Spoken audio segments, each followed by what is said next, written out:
ആകാശഗോപുരം പൊന്മണിമേടയായി അഭിലാഷഗീതകം സാഗരമായി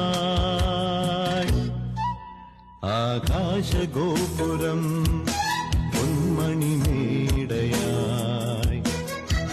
അഭിലാഷഗീതകം സാഗരമായി ഉദയരഥങ്ങൾ തേടി